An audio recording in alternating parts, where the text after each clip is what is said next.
So today we're going to start learning target 4, which says that you can identify the effect on the graph of replacing f of x with either f of x plus k, so adding a number, sorry, adding a number to the whole entire function, or f of x plus k, which means just adding a number to x within the function.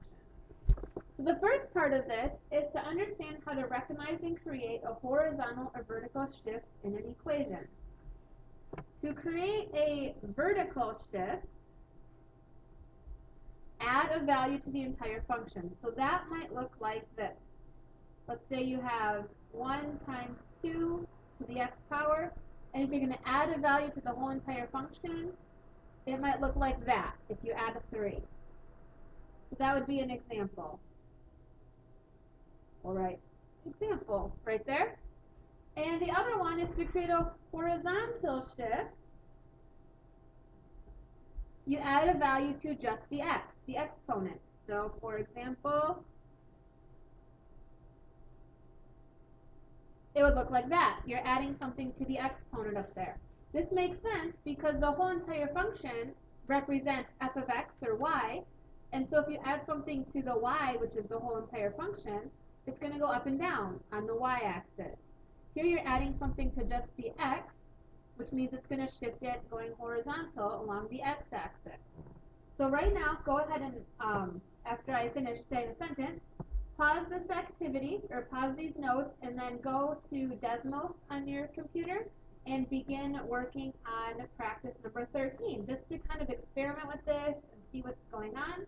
And then when you finish, come back here, summarize your findings, and then we'll keep going with the notes. So go ahead and pause the video right now and start on number 13. Okay, so hopefully you finished with your summarization here. Whatever you wrote there is really nice, I'm sure. And if you have not written anything there yet, pause the video right now and go ahead and summarize your findings right here. Now we're going to use these findings to predict what each graph will look like compared to the original function.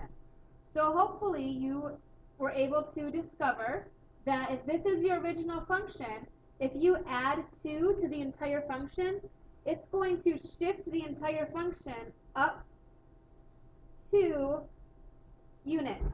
The whole entire thing is going to go up. If you subtract 4 from the entire function, it's going to go down 4 units. And then if it is adding 1 to just the exponent, it's going to go left 1 unit. Even though it's a plus 1, you think it'd go over to the right one. It actually doesn't. It does the opposite with the x's. And then over here, minus 5, so that's a minus 5, so that means it's going to go right 5 units. Okay, so now consider that the graph above is the function of f of x equals 1 times 2 to the x power. So this is the original function we're going to think about. Write a shifted version of this function that represents each of the following graphs. So each of these graphs has something that's shifted about it. So what we're going to do is, originally, each of these graphs look like this. 1 times 2 to the x power, 1 times 2 to the x power, 1 times 2 to the x power, and 1 times 2 to the x power.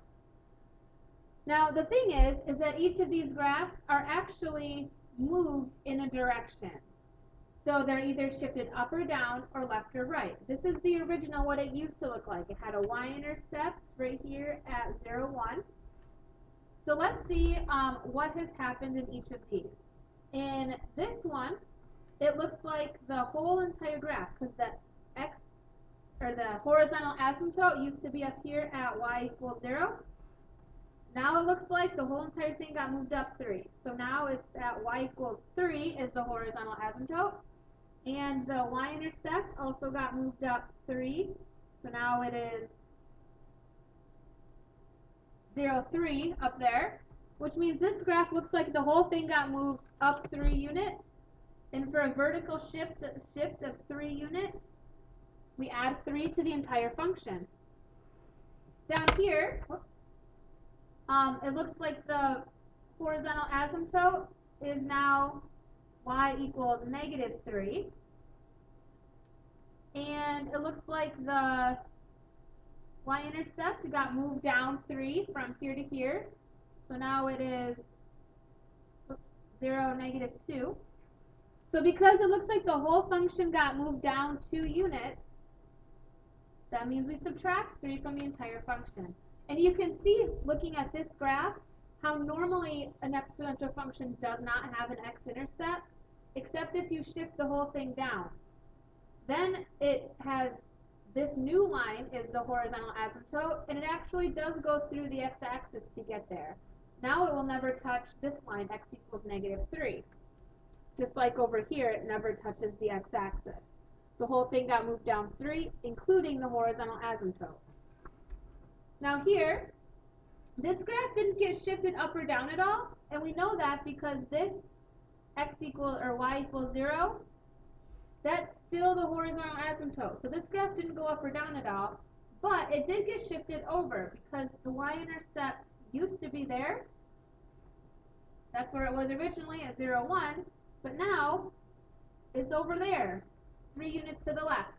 And to shift your graph 3 units to the left, we add 3 to the exponent, the opposite of what you would think, remember? Over here, again, this graph also did not get shifted up or down at all because the horizontal asymptote is still the x-axis. However, it used to be there for the y-intercept. Now it's over 3 at the point 3, 1, not 0, 1. And so if it goes over to the right 3, that means we subtract 3. And so it looks like that from the exponent. So you can kind of look at a graph then and think, if this is the original function, what does it look like shifted? Is it going up 3 or up any number or down any number? Is it going to the left a number or is it going to the right a number? And depending on what's happening, you can add or subtract a number to the original function, or you can add or subtract a number just to the exponent to get a horizontal shift. And that's how you can identify and create shifts in exponential functions.